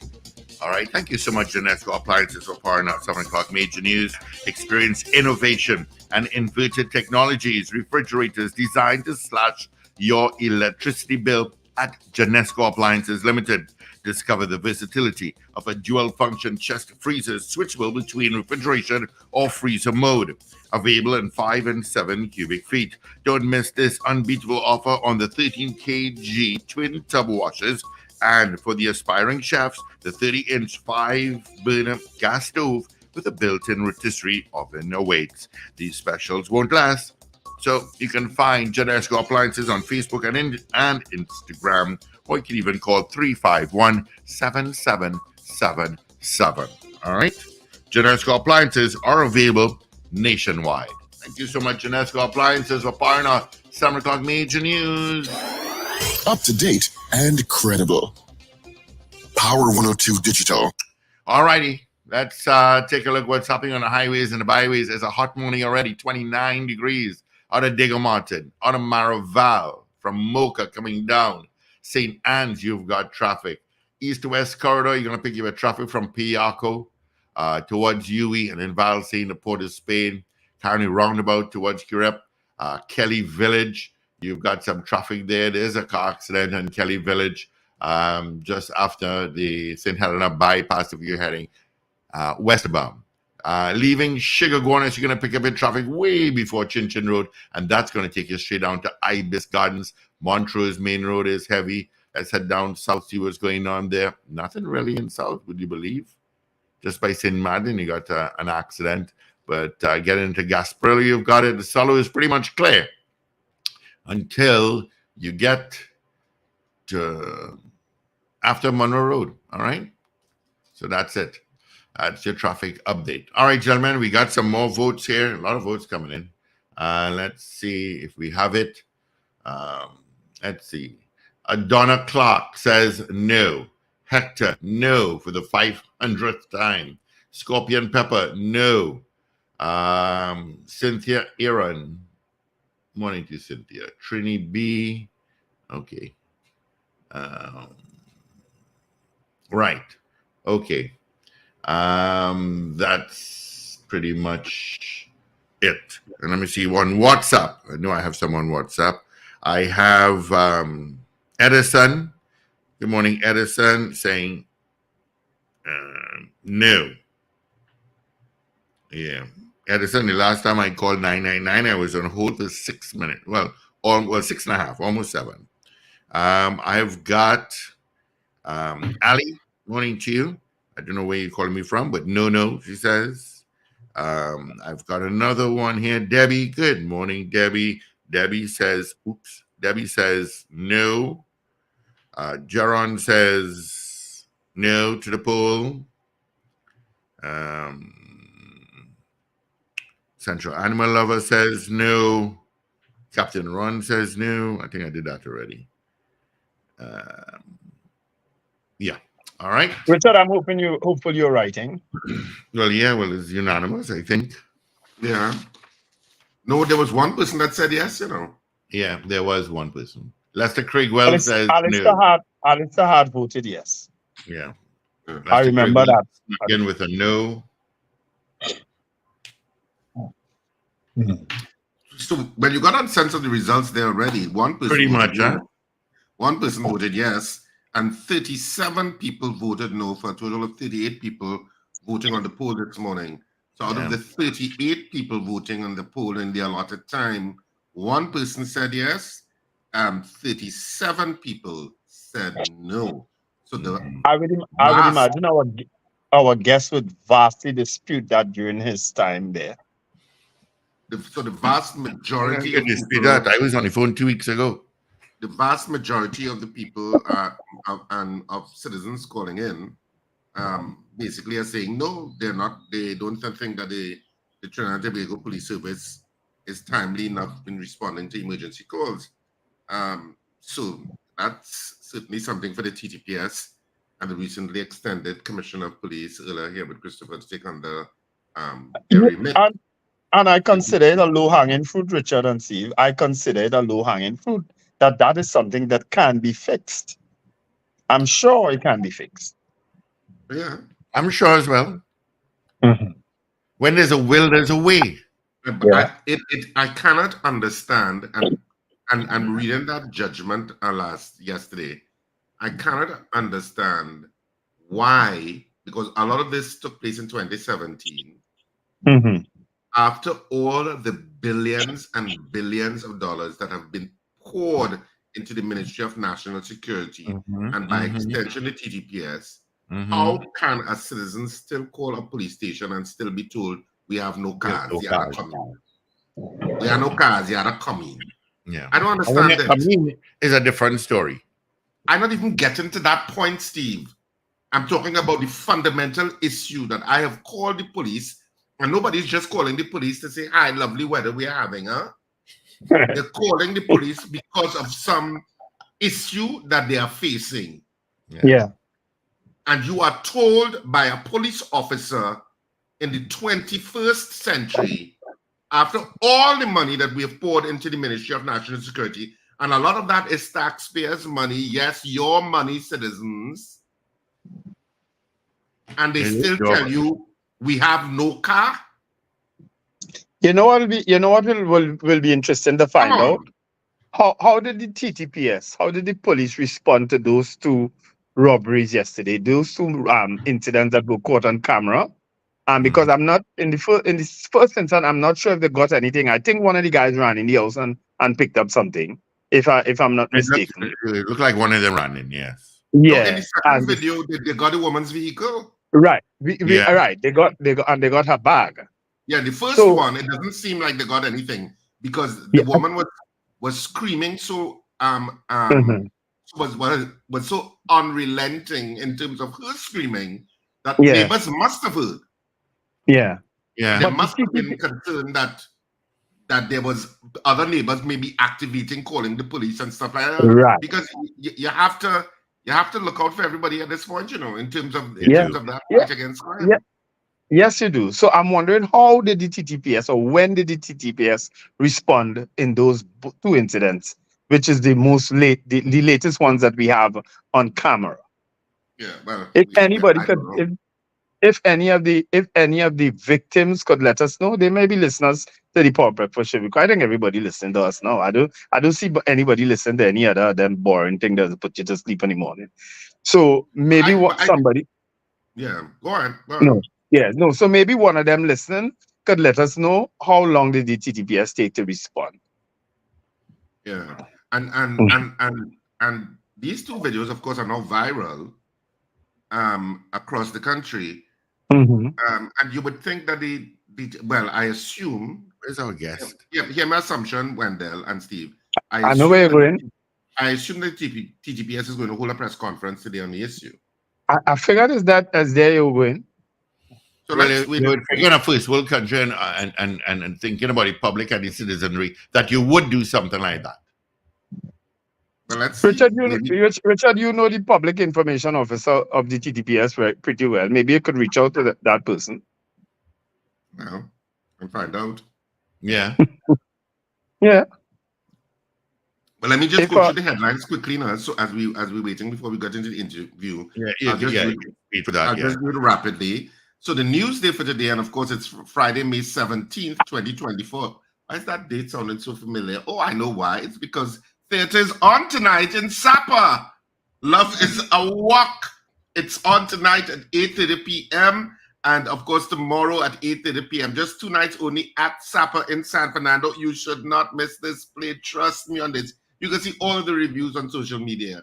Not one person said anything negative about this play. It has been an outpouring of no, you need to go and see it. But anyway, let me get to the headlines. SSA shakedown. Director, pastor, 2 others arrested, face gun charges. That's the main headline. The main picture, crime scene, police crime scene investigators take pictures and notes of the scene of the murder of Anthony Maynard in Plymouth, Tobago on Wednesday night. Tobago's 9th murder for the year. Isn't that crazy? Man gunned down in Plymouth, Tobago. That's the sub-headline to which the picture relates. And on the back page of the Newsday, local-based soccer warriors shine ahead of World Cup qualifiers. Top choices ahead for Eve. and West Indies to play Aussies in warm-up at the Oval. Moving on to the Trinidad and Tobago Guardian today. SSA Dragnet. 5 held amid criminal probe. Pastor also nabbed in island-wide exercise. Suspects being kept in separate police stations. And there are inset photos of former SSA Director Roger Best and Pastor Ian Brown, whom we interviewed on this said program. State liable for domestic violence victims' murder and presidential touch-up. President Christine Kangaroo paints a wall at the home of the De Silva family at Jogi Road, Barataria, with Habitat for Humanity Women Building 2024 yesterday. So there is a picture of that. An Auditor General files injunction to block probe. On the back page of The Guardian, 8 warm-up matches in Trinidad and Tobago. That's what's happening on the back page in terms of the sports. On the front page of the Daily Express this morning, Jawanti goes to court. That's the main headline. Stop that probe. Judge to hear application for judicial review today. Killed by ex-lover. Cops failed this abused woman. And there is a picture of, well, this is the case that we were talking about earlier. Samantha Stacey Isaacs, very beautiful young lady, absolutely very pretty. And she's on the front page of the Express. Suspended SSA head detained. All of that is on the front page of the Express this morning. And on the back page, after warm-up wins over Guyana Eve, Grenada won't be easy. That's on the front page. I mean, the back page, sorry. Grenada won't be easy. And that's it for our 3 dailies this morning. All right. So now you know. Good morning to Gary Griffith. What's happening? Hi, good morning, gentlemen. Where's Paul? Paul had an appointment this morning. Yeah. Peter had to pay for Paul. Oh, Peter have to pay for Paul? Woo, you start Who you off. calling Peter, me? I don't call Who you calling Peter, me? It better be Steve you call. It better be Steve or Richard you're calling Peter. Good morning, man. Don't be threatening me on national radio. Well, you want And television. All right, Gary. So let's ask you our morning poll question. Do you think the TTPS responds to emergency calls in a timely manner? And answer without saying aye. Yes or no? Well, I can't done. Is your word yet? Peter, relax now. Peter, wait. I think we're trying to smear the whole police service. This is, again, going back, this was the same police service 3 years ago. So it is just that certain technologies and certain things can be reignited. So presently, we do not have that system, but it can change. And it is not to blame the police officers. It just requires that degree of proper management. You all said it. And there's not much more that I need to say. When Richard spoke about the 21st century, the problem exists is that we have gone back into that 20th century, Richard, policing, where people feel you have to call a police station to get a vehicle. Nowhere in the world you don't call a police station. The police stations are not the response for a crime scene. So that is where it is. You have things like a highway patrol, a rapid response unit, an emergency response unit. They are out there on patrol. The vehicles in police stations, they're there to do admin work. People can't and shouldn't be remember the telephone number of the Las Lomas station or the St. Clair station. You press 999. And if you press 999, immediately there must be a system. Now again, sorry Wendell, but I have to use the eye. When we started seeing one person on duty and there were 10 switchboards. So this one person, that's why when you call 999, you're getting 45 minutes and they putting you on hold while it is a crime that's going on. So at 999. I called 2 weeks ago, 2 weeks ago today, and I was put on hold for 6.5 minutes, almost 7. Yeah, and therein lies the problem. So let's not blame the officers, it's the management. Stuart Young, when he was minister, he was proactive, and I explained that to him. I said the system you have now with civilians at that 999 switchboard, it is not working.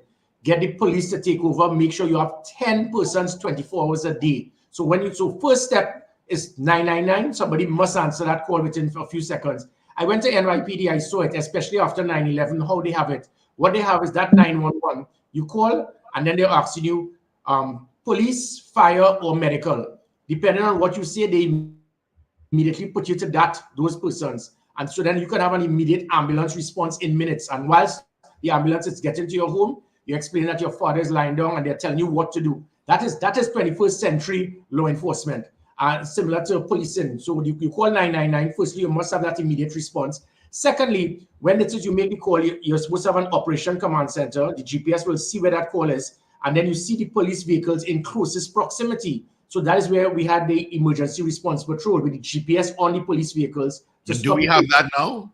No, they've shut down everything that was there before. And that's why we never had these concerns, because what I said, it can easily be done. So you have those 100 vehicles, 10 in each division, 24 hours a day they're patrolling. Think of the West. Imagine 3 vehicles in Port of Spain, 3 in Carenage, 3 in Petit Valley, 1 in Cocorite, and just patrolling. You call 999, that is where, up until 2021, when the reports came from the Police Service Commission, you had a response in less than 5 minutes average. And because of that, it will cause the criminals to know, that's why we never had home invasions then. That's why they had a few moments later. So it can easily be done. It's just to make sure you have an effective 999 system and an operational team of patrol vehicles, GPS track, monitored, and an operation command center to have an immediate response. While I understand what you just explained, because that's technically how it's supposed to be, how could you absolve the police officers when people actually have been interacting with a police officer when they make a call and they're being told they don't have a car or the lack or so on? How could you absolve them if people's are actually personally interacting with them? Well, Wendell, you see, because they're calling the police stations, and you don't call a police station for a call, and that's the point. So the poor officers, if they are at the station and they do not have vehicles, you can't blame the officers in the station. A station is not an emergency response. It is a... Gary, if I call a police station with an issue, they have a radio at the station itself where they can radio a car. Can they? But there's no, but you see, that's the point there.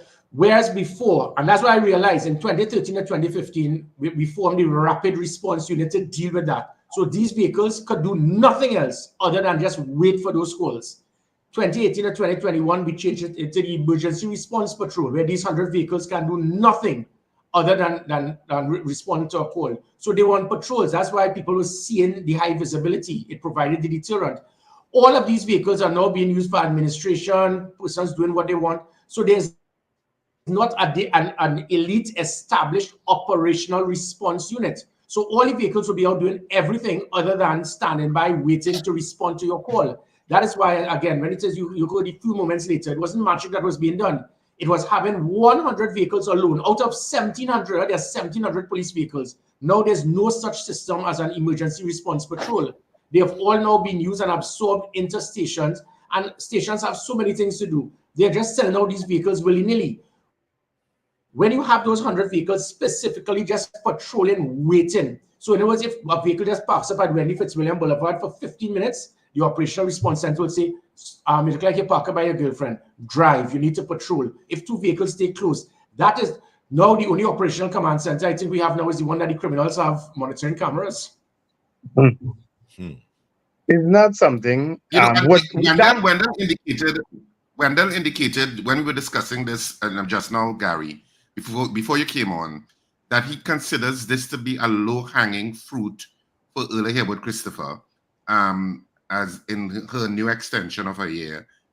Do you think that that's a low-hanging fruit item that they can address? Yeah, definitely. I mean, anybody that will hope and be excited of the fact of Earl Christopher failing for political gain. You really don't care about your country. I would expect each and every citizen to hope that Earl Christopher can succeed in her second year, that she can get the job done. I always stated that people are trying to measure her performance based on the crime statistics. That is ridiculous. If she inherited a high crime rate from her predecessor, she can't just transform it overnight. It will take a year to put in new policies and systems. Sadly, she did not implement one. So if this one is definitely the lowest of all hanging fruits, because as I mentioned, all it takes is to make sure you have a 999 system with 10 persons working 24 hours a day waiting for your call. So as soon as the phone rings once, you will answer it. and then have that operational command center that was set up there in Knowsley, the same place where SSA is. I set up police command center separate. So you have the screen, and every time there's a 999 call, you see exactly where that distress call is.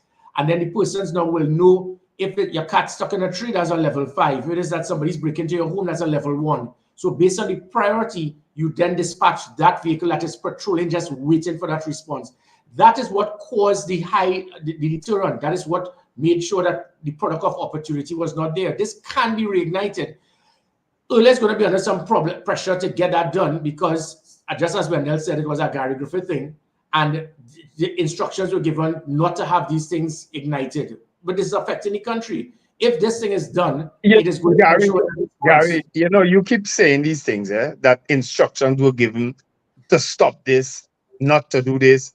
But I can't imagine somebody holding an office as commissioner of police actually taking an instruction that would be to the detriment of the same organization that they had. I just cannot fathom it. Well, Wendell, but you saw it in 2010. How you could say that? In 2010, when the government changed, you saw the SORT, the OPVs, the BLIMP. You saw in 2015, the Community Comfort Patrol, the Rapid Response Unit, the National Security Special Operation Group. You saw after I left, SORT, the Operational Command Center, GPS tracking, body cameras, tasers.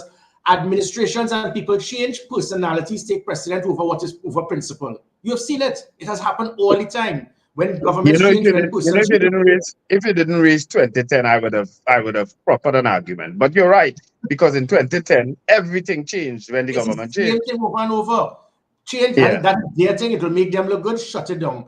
And we keep doing it over and over. So in 2013, I cheated. I saw the good things that Manning did. Okay, an OPV fine, but we don't have to spend 1.2 billion more than what the cost was. So I got Damen vessels for 1.2 billion less. The SAUTT, I saw the value of it. That's why I cheated. I call it SORT. So you stop because it was a PNM thing. Let's just shut it down and dismantle. Look at the value and build on it. Change the name if you want to. But when you remove it totally, and that's what, remember, there were about 100 policies I put in as commissioner.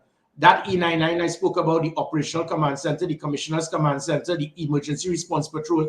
That, Richard, that's the low-hanging fruit. It can easily be reignited. You cannot have people calling a police station and expecting a vehicle to be parked up. No vehicle is parked up in any police station. There's always, you need to get paper, you need to get ink or whatever. And that's where you have to... I mean, Steve hinted at it, Gary, that even if a citizen calls a police station because they may have called 999 and they were holding on and nobody was answering, and some people are very responsible citizens, they have stuck up on their fridges or whatever the emergency numbers, and some will have the local police station number. So if you ring 999 and you're on hold for 6-7 minutes and it's an emergency situation, you may hang up as a citizen in a crisis and say, let me call the police station directly. That's not illogical. You call that police station and that police station say, well, we have no car. First of all, the police officer, in my opinion, shouldn't tell you that. The police officer should say, ma'am, I will make sure that a vehicle comes as soon as possible. And they should deal with the problem. Yeah. And they should communicate with the vehicles and say, look, there's something happening at X address. Please address it. They couldn't get you on 999. But what you're doing, the response is throwing it on the citizen. Come in the station tomorrow. Yeah. Well, and again, Richard, what you just spoke about again is different, because somebody, I tell you, that is 21st century policing. You recall the Prime Minister attacked me on one, many times he attacks me every day, when he said that Gary shut down Blanchisseuse and some other police station. And apart from that being a lie, it showed the backward thinking of politicians. We believe that police stations is a place that must be there for people to go to a station to make a report. That same Blanchisseuse station, for 2 or 3 months, one person went into that station. So that was the old type of policing, where people must go into a station to make a report. That is old-time policing. The more police stations you have, the more officers in a station, less officers are out on the street, less officers are patrolling. St. James Station, for example, I wanted 2 officers in the station. Everybody else get out there and walk through St. James. Same thing with every station. Get out there and do your foot patrol. Have your mobile patrols. People do not go to police stations anymore to report crime in developed countries. You have online reporting. Remember, we had the online reporting. We had the police app. Now, all of these things have gone through. So The online reporting, you have a report of fraud, domestic violence, or whatever. I mean, going back to that domestic violence situation, when you say that they might appeal, that is what I inherited. What happened with that young lady? There were many situations where women would be beaten, would be raped. They will turn up to the police station, and they had reports where I got reports of a lady was improperly dressed because she was beaten by somebody, and the police officer said, "You're improperly dressed, you need to leave and come back." Another woman will be raped, and they will tell you to sit down on a bench, and sometimes for 24 hours you're sitting down there waiting, and they say you can't take a shower. That is where we formed the gender-based violence unit to put an end to all of that. When last have you heard of that gender-based violence unit? This was a unit specifically designed to ensure that you have a problem of domestic violence, you set it online, and we come to you. It is a delivery service, not police, or you having to go to a station to report that your husband beat you. Because when you do that, sometimes by the time you walk out, the same person who beat you is reported that he went to the station because he knows some police officer there. It has to be an elite unit of trained persons to deal with domestic violence. And what happened? There was a massive increase in reports. And I said, well, wait a minute, we're doing something wrong. NYPD said, no, it means now it is working, because before, women were reluctant to make the report because they know they could get probably even further beaten. So now that they realized that there was a confidence in that gender-based violence unit, reports increased, and then we started targeting the perpetrators to minimize the retaliation. Again, all of that is 21st century policing, not going to a station to make a report. If you could just go ahead, Wendell. No, you go, Richard. I was going to refer. Sorry, Richard. I was going to refer to the interview with the head of that unit. I think they call it victim and witness, victim and something now. I don't know if they're still calling it gender-based violence. Mrs. Claire Guy Allen. We spoke with her recently. Well, Paul and Richard, that is. And there was an issue of a video of a mother choking a child in the video, and the child was crying out for help. And I mean, when Ms. Clegg Island, I think she said that they needed the witnesses to come forward, or the child to say, well, in fact, mommy was in fact choking me. I listened to that interview and I found it incredulous that in this day and age we waiting on some kind of. I didn't understand the words being used by a head of that unit to justify what the inaction of the TTPS. I had to say the inaction. Yeah, but so we've gone back to pre-2018 because this victim and witness support unit is separate and apart from gender-based violence unit. Gender-based violence unit has been virtually removed. This is victim and witness support. So in other words, if somebody was involved in seeing a crime or affected by a crime, you provide that degree of counseling. The gender-based violence unit was a specific unit designed specifically to deal with domestic violence. Right, I know that. And those. You're saying that unit no longer exists? It has been virtually watered down, so that's why you don't have anything promoting it. People are not aware of it. They don't know what number to call. So we've gone back to the same situation. You get beaten, you get raped, go to a police station, and then you'll have a police officer who may not be trained. And this is not to knock the police service. We got 7,000. So if a police officer, he thinks is the norm. And we had it. I had those reports. And that's why I formed the gender-based violence unit. Your husband beat you mercilessly, and then you go to that station. You meet that same officer who doesn't have a problem with it. You report it. Well, what time you came home? 2 o'clock in the morning. What you doing coming home 2 o'clock in the morning? Women experience that in police stations because that officer, he has no problem with beating his own wife. So because it's 7,000 police officers, that is why you had the gender-based violence unit with specifically trained officers. We got this from NYPD, understanding. You can't have a woman getting beaten, getting raped, and have to go to a police station to report this, because not every officer is trained and qualified to understand the sensitivity, the confidentiality of such heinous crime. So you're going back to the police station is stupidity. And again, Gary formed the gender-based violence unit, scratch. Operation Command Center, Rapid Response Unit, Emergency Response Patrol, tasers, pepper spray, National Operations Center. Who does it help, Wendell? How does it help ERLA succeed? How does it help the country? How does it make the Police Service Commission look good? Remember, it was McDonald Jacob that fired 21 heads of specific units that we formed that will be actually heavily involved in lifting the standard of the police service. So when you say that you can't see them doing it, it did happen. Tell me something. In terms of the police service app, does it still exist? Yes, of course.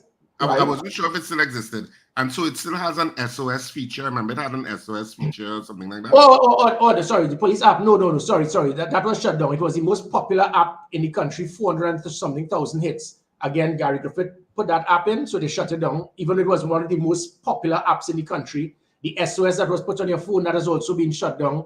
The online reporting has died as well, where it is people will report fraud, cybercrime, domestic violence. You put it online, you see it, and then we come to you. It's a delivery service we were given. And those, yeah, so I'm sorry, Wendell, yeah, all of that, they've all been shut down. I wanted to segue now to the SSA. I know you would have been interviewed, at least the newspapers report that you were interviewed by the TTPS on the issue of, well, the investigating officers with regard to the SSA in Brookville. Of course, several people have now been detained with regard to that in terms of weapons and transference of weapons and stuff like that. Are you concerned? Do you think that the whole SSA issue is one of real national security concern? Because the Prime Minister certainly, when this first erupted, came from the office of the Prime Minister, and it was considered, it was worded as a national security threat. I don't want you to, of course, you may be bound by some level of confidentiality in whatever you would have reported, but how concerned are you about this issue? Well, obviously, it is a matter of national importance. Somebody has to take responsibility for what has happened. Going back to the situation here, we have a director of the SSA that was removed from office. And now, and again, they came to me to get some clarification on certain things. And so going back to to this situation, things I can state without affecting the investigation. In 2010, when SAUTT was disbanded, the then government, the then Ministry of National Security, took all the assets in SAUTT, sought and distributed it equally between the police, the defense force, and SSA, inclusive of firearms. In 2016, the then Minister of National Security then handed over all of Komuto Barracks, Komuto Station, to the SSA for administration purposes. So SSA became responsible for all the items. So that is what I knew. That's the only involvement I have based on what I knew from history. And then the SSA directors with other persons, they may make requests to have persons as SRP. So whether you're in charge of cybercrime, whether you're in charge of fraud, they may have persons who you feel that could be of value to enhance the operational capability of their unit, who are civilians who are highly qualified in that specific field. So SSA likewise will have the same requests, and they will make requests for SRPs, and those persons will be approved by the commissioner. And it will continue because the commissioners after me continue to extend those same SRPs. If somebody is a SRP, he's a police officer, so he has full authorization to sign for and to be issued a firearm that belongs to the Ministry of National Security. If it is that, and so that is all that I know, if it is that anybody did anything differently and the matter is being investigated, well then it is right that obviously the state will explain this is what happened, so that this police officer was using illegal weapons, or this police officer was involved in something to compromise national security. But as it is at this time, they have not stated what it is that they are being investigated or arrested for. But there is some inference that there was some mollycoddling, so to speak, with some elements of the criminal world in terms of the transference of this, which has to be very bothersome to citizens, because this is an elite agency where you expect the people to be of a certain caliber, and yet there is an inference that there was some criminal colluding with criminal elements taking place. So that has to be considered. And you know what was also, I don't know if the timelines matter, but it was at the point that the Prime Minister was in the US, and I think he was having meetings with the CIA, etc. And then he said a special branch, a few days later, he said special branch made a report about the whole issue going on in SSA, and hence the dominoes fell in the way they fell, so to speak. Out of that incident, I kept wondering whether it is that there was some intelligence coming out from the Americans concerning the issue that also that they probably had some intelligence that something was going on and passed it on to the Prime Minister either personally or, I mean, I'm just speculating because it was so... You're going in the right direction. Those things are quite possible. I mean, being a previous security advisor, commissioner, minister of national security, at times we have support elements we can get from our international allies. And if that is the case, so be it. But they will probably just give intelligence. What will be required now is for special branch or whoever in the police service to turn that intelligence into evidence. And I think that is what they're trying to ascertain. If it is based on rumor and improper intelligence, it is going to be a slap in the face of the government, because somebody has to go to jail and for good reason. If not, it will be seen that this is another email gate, is another firearm audit, where all of this took place with all of these accusations and not one person arrested or charged. If it is that and you know, there's usually this charge that people use that we use, what is it, misbehavior in public office. Now that is, when you use that charge, it could be anything. It means everything. It says everything and means nothing. You must have a reason for it. You can't just say misbehavior in public office. What it is that they did that caused them to misbehave in office? Is it that they used illegal firearms? Is it that they took firearms out of the army without signing for it? Is it that they were lending it to criminal elements? They must inform the country along that line. Don't just say the person is charged for misbehavior in public office. State exactly what illegal activity. There must be an illegal activity in breach of the Constitution. So that is what we have to wait to ascertain. But you are correct. How does the state, and by the state, it's a dual head here, the government, because they would enact policy and legislation, and the TTPS, which is in control by and large with a lot of the security apparatus. Of course, the SSA was kind of like an silo by itself, at least my understanding of it. And how, when something like this happens, and it happens so obviously, I mean, it's on the front page of a couple of the newspapers this morning, how does the state rebuild confidence in the citizenry when you have such going-ons allegedly at such high levels in terms of the national security apparatus? Well, it happens, Richard. It is difficult to build back. I mean, even with myself, when TTPS, the public trust and confidence in the TTPS was 14%. No one trusted the police service. It was seen as the least trusted. It takes a while, and it took me 3 years to turn that from 14% to 59%, from the lowest to the highest. If you don't continue on that standard, it will go to what it is now, 8%. So it is all based on leadership and trying to get the public to buy into the fact that we have transformed, we have made mistakes, and be honest, be transparent. But we've seen it with the Oliver North in the 20th century. We've seen it with even the CIA and the FBI with incidents of persons in high office acting inappropriately. It happens around the world. In this situation, the difference with the SSA, our SSA, everyone is polygraphed. There's a strong polygraph that is done. So it makes it more difficult for them to be involved in compromising situations that can affect national security. Unless, of course, the SSA is the ones who do the polygraph of the SSA officers. But if it is that mistakes have taken place, I think there needs to be a degree of transparency, not hiring a Stanley John or an audit committee to just say that it is rumored and I have heard and it is alleged. This is the SSA we're speaking about.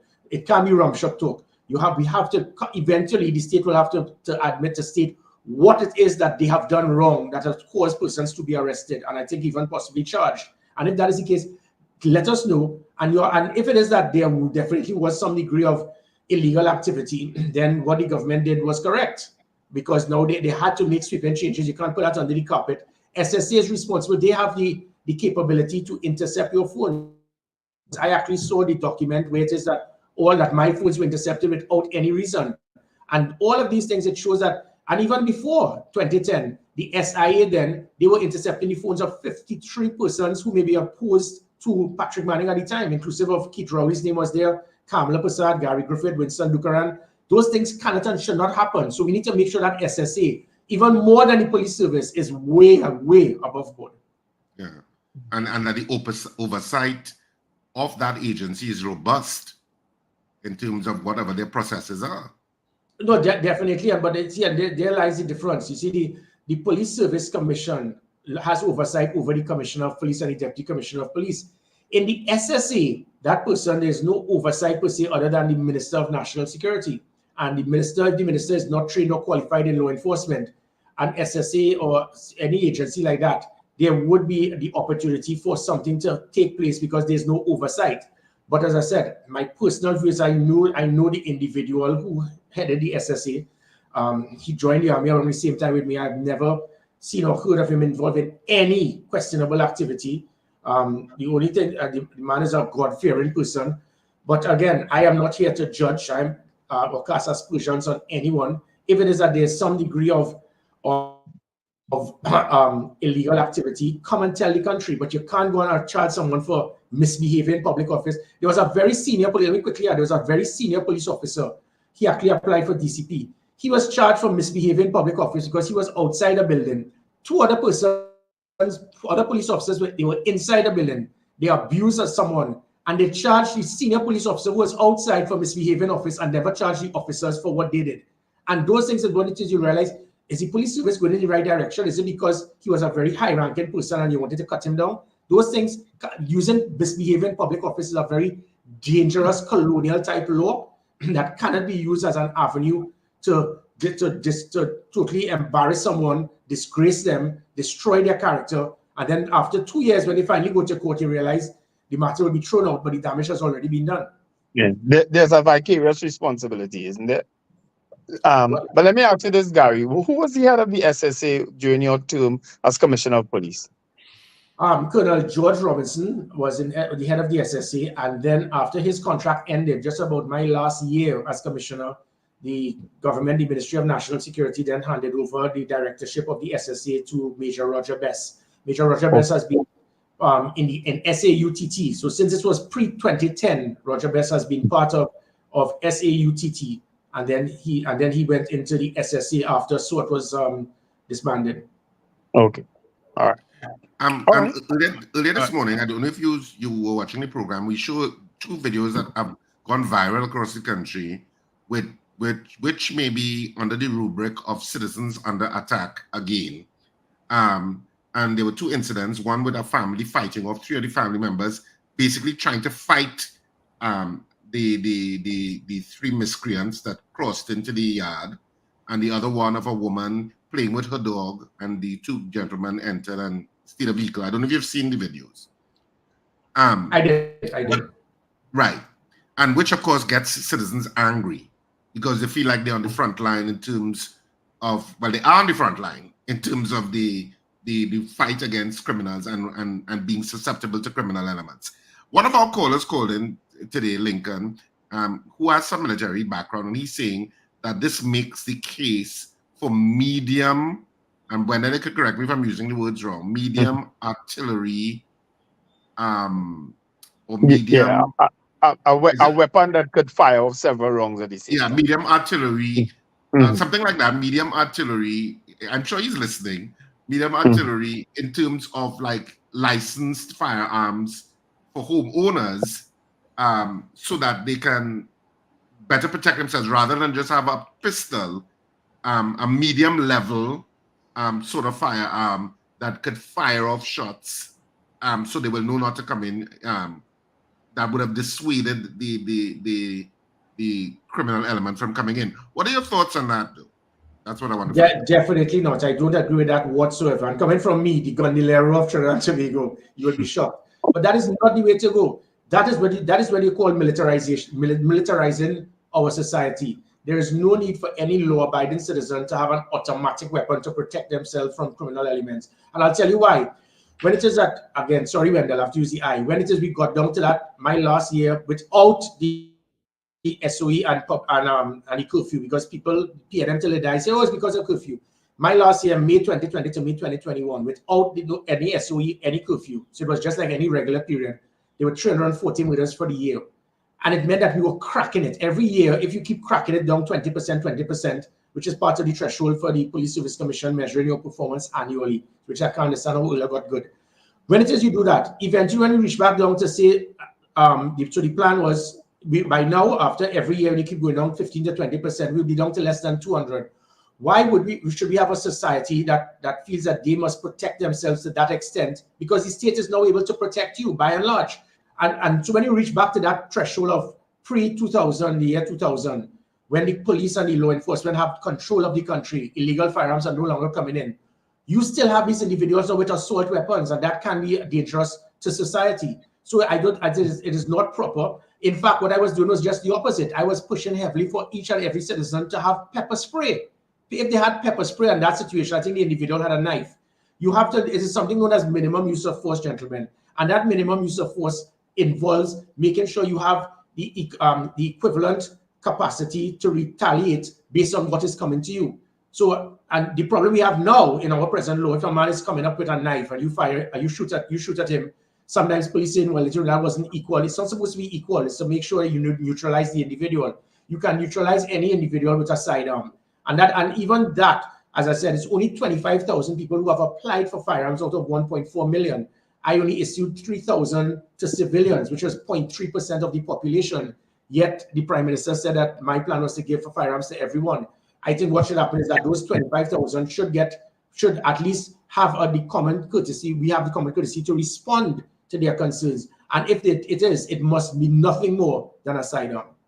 Gary, I just have one more thing before we wrap up. Yeah, we gotta wrap up. And it is the issue of the two latest videos with police officers. One where the police officer confronted someone outside of a bar, and the person disarmed him and shot him and killed him. And the other one was where the young man went into the bar again to rob, allegedly to rob three people, one of whom was a police officer, and he drew his firearm, shot the young man, but the young man, in trying to get away, also fired off a shot and ended up killing that police officer. Do you think some sort of retraining or retooling needs to be done in the TTPS in particular, especially with people, off-duty police officers who have legal firearms and so on, based on those two videos alone? Yeah, definitely. We could even go back to the Grand Bazaar incident a couple of years ago, where two police officers were shooting at each other, and they were holding the firearm and doing this, like they were trying to throw the round at the, and they were shooting like this. And when you see that, you automatically realize they have never gone on a range. And we had many officers like this, and that is why the negligent discharges in police stations, it is pretty high in comparison to other countries. And sometimes it is not, it's just kept secret, and they say it was a car that backfired.